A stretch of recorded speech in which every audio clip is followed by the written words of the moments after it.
Today's lesson is titled Anatomy of the Constitution. So we're going to be taking an in-depth look at the different parts of the Constitution. Let's look at our learning target. It reads that you will be able to understand the parts of the Constitution. Now, the word parts is coming about because there are 9 different sections to the Constitution. And because it's a rather long document, well, long for you and I, maybe not for government, but because it's a rather long document, I've broken this video lesson into 2 different parts. Now, your assignment with this lesson is going to be to answer lesson questions. So I am encouraging you to take notes while you watch this video lesson. That way that you can record different pieces of information that you believe are going to be important, and then you can use that set of notes when you go to do the assignment, the lesson questions. Okay.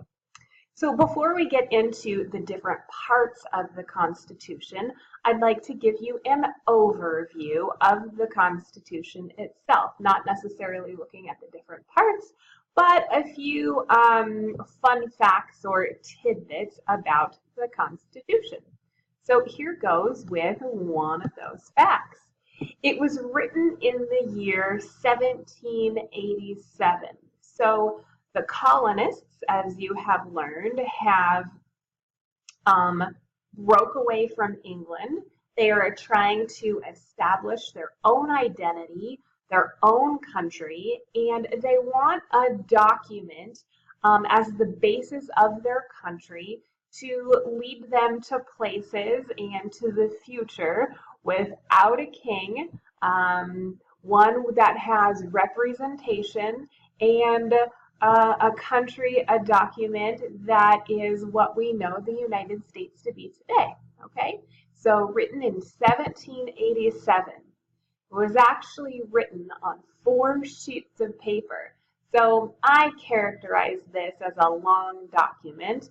For people like you and I that are not part of the government, this is going to be kind of a longer document. But in the scheme of things, and many different kind of government documents, constitutions around the world, only 4 pieces of paper, not so long. Okay? Now it has a little over 4,500 words. In context, that again is not very many, and this happens to be the basis of our country. All right, so there is a graphic representation of the Constitution. You can see in this old script, it says "We the People," which is exactly how the Constitution starts out. Okay, now there are many constitutions in the world, and there have been many written in history. One fun fact is that this is the oldest written constitution in the world, and we still use it. So that's a big deal because there have been constitutions, these same kinds of documents, written throughout history, written throughout the world, and they don't always stick around. So this one has staying power. Okay, going to the next slide. First part of the Constitution is titled the Preamble. Okay, now it is the first paragraph in this 4-page document. So it's only a paragraph long, but it has very important messages and information in it. Okay, so what it does in this first paragraph is it introduces the Constitution. So there are many more words to come, but it introduces what the Constitution is all about. It explains what the Constitution is meant to do. And it also describes the purpose of the new government. These are important concepts to understand because this document, this piece of paper, is going to set the United States apart from the country that they broke from, England, which has a king that tells them what to do. Okay? So this note reads that the first 3 words, "We the people," contain the most important idea of self self-government. Now, if you are taking notes, which you should be because you can use those when you do the assignment, the lesson questions, it's important to realize that the Constitution is all about self-government. Okay, so if I were writing these notes, I would also include putting the term self-government in all caps, or maybe you underline it with whatever writing utensil you are using. And some of you guys are enthusiastic note takers, and maybe you use a different color of a pen, or maybe you use an actual highlighter. I want you to do something to the term self-government so that you know that it's an important term to understand. Now, again, the reason why this is important is because England was ruled by a king. The king tells them what to do. The United States, this baby country, is going to have self-government, right? Self-government. A king is not going to tell them what to do. The people will govern the country. Okay. So here we go. Article 1. So after the first paragraph, which is titled the Preamble, is Article 1. And to sum it all up, it actually creates what we know as Congress today. So Article 1 happens to be the first and longest part of the 4-page Constitution, okay? It creates the legislative branch. So in my notes on this PowerPoint, I have put legislative branch in green. Once again, in your notes, you should be doing something so that you know legislative branch is an important term to remember and learn and understand.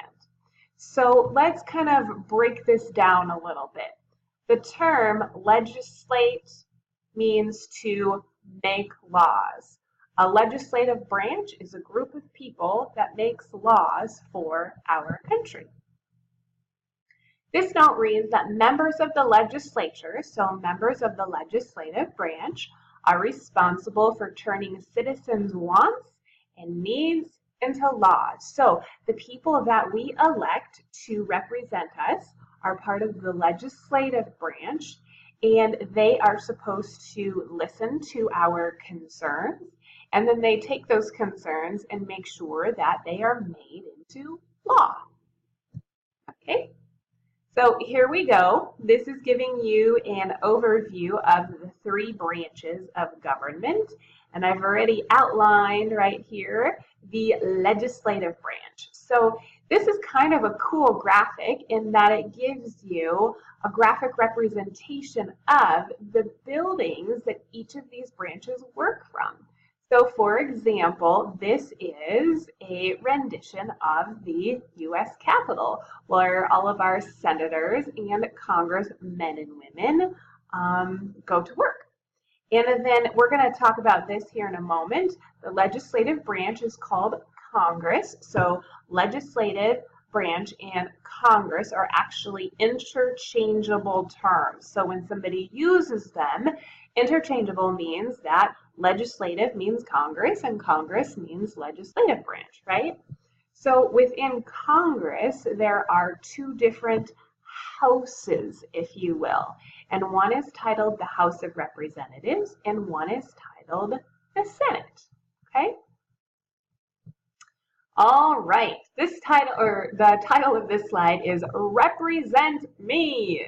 Okay, so in the United States, we have what is called a representative democracy. And this reads that citizens elect people to represent their needs and concerns in government.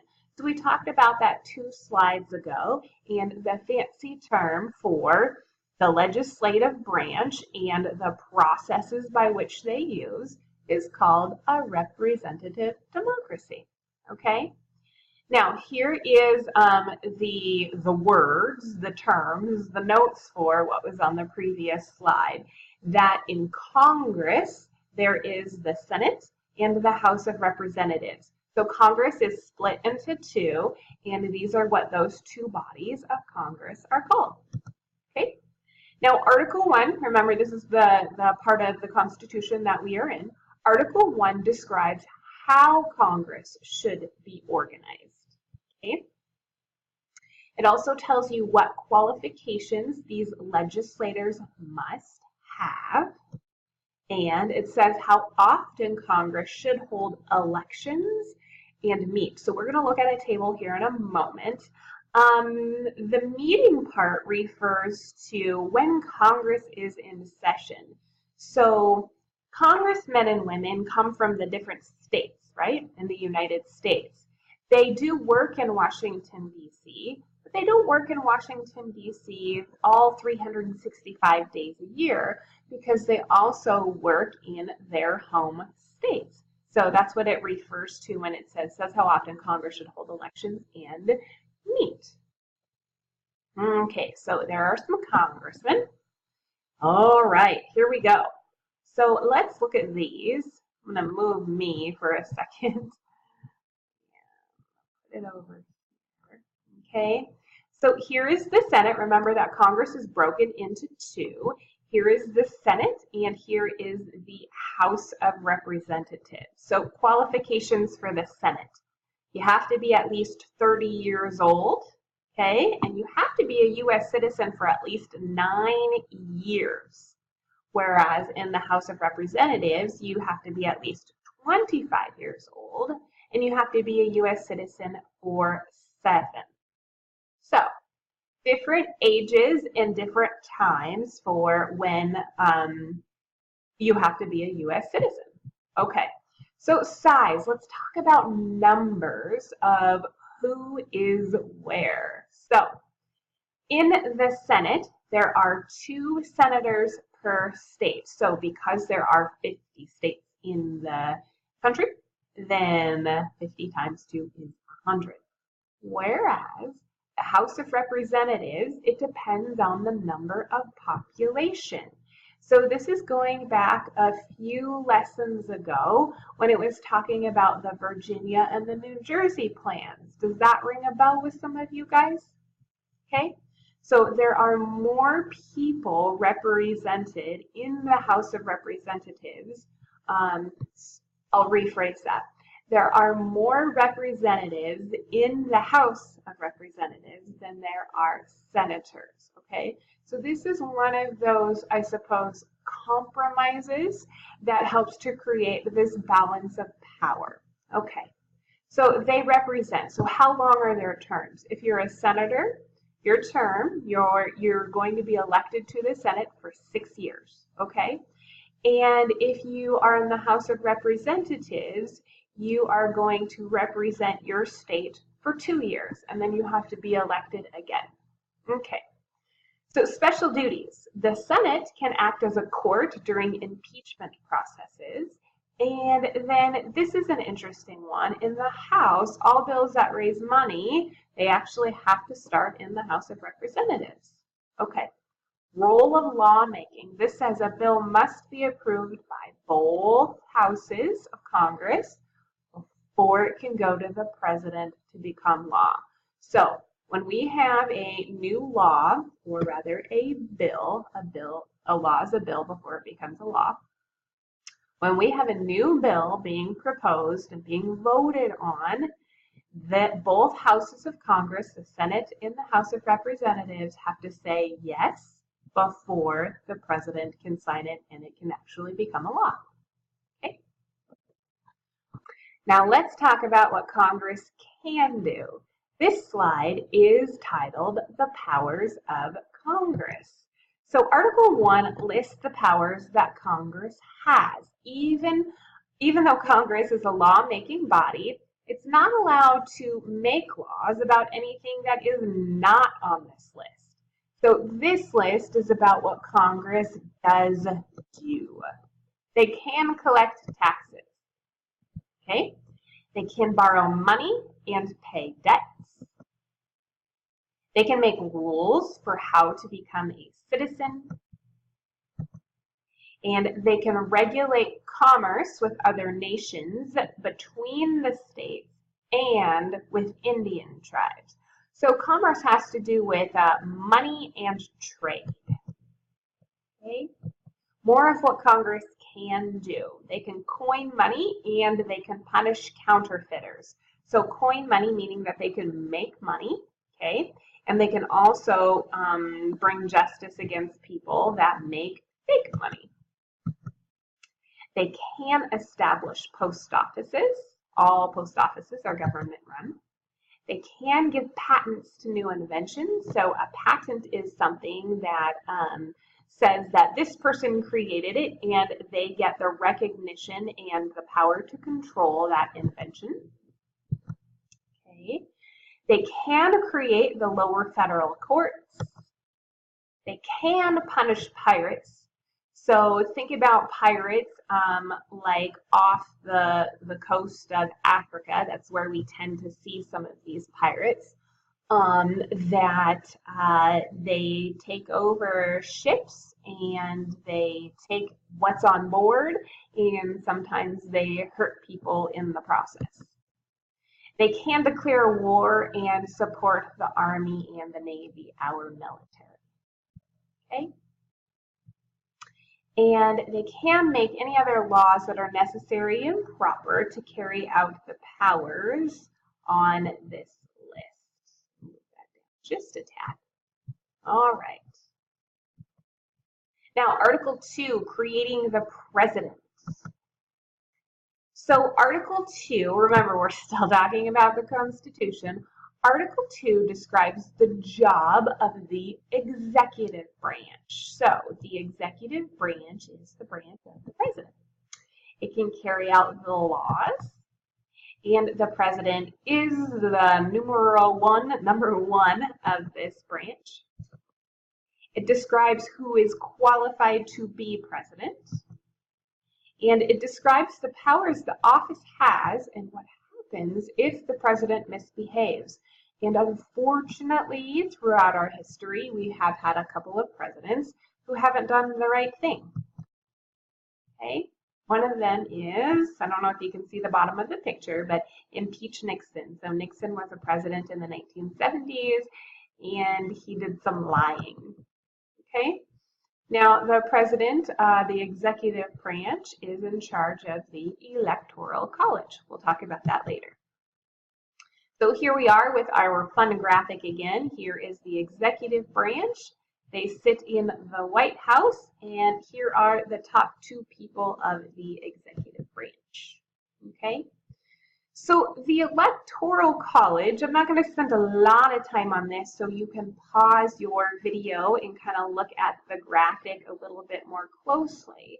But after we, the popular vote, so the people voting for the president happens, then it goes to the Electoral College, and the Electoral College then gets a decision on who then is to become president. All right, presidential powers. They can act as commander-in-chief of the armed forces, so they can lead our Army, Navy, Marines. They can be the #1 guy in charge of our military. Okay, I'll move me just again. There we go. They maintain a cabinet of advisors who run the 15 different departments within the executive branch, like the State Department and the Treasury. Those are only 2 of the 15. And the president can grant pardons to criminals, or they can actually postpone things like execution. Okay? They can negotiate treaties with other countries. And I'm going to move me again, okay? And here is a list of the different branches, or excuse me, the different roles of the president's executive branch. This is his cabinet, okay? Education, agriculture, interior, labor, all different head honchos of these different parts of the executive branch. Okay. The president can appoint ambassadors, Supreme Court justices, federal judges, and cabinet members. They do make a State of the Union address to Congress. You'll hear those a few times a year. They can represent the United States when dealing with foreign countries. Sometimes they do it themselves, and sometimes they send a secretary to do it. Secretary of Defense, Secretary of State, that's what I mean by secretary. And they make sure that laws are carried out, hence the word executed. Executed means to carry something out. Okay?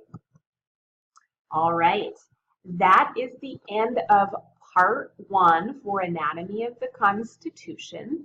So hopefully you've taken a good set of notes that provides good information that's going to help you in your lesson questions for Anatomy of the Constitution.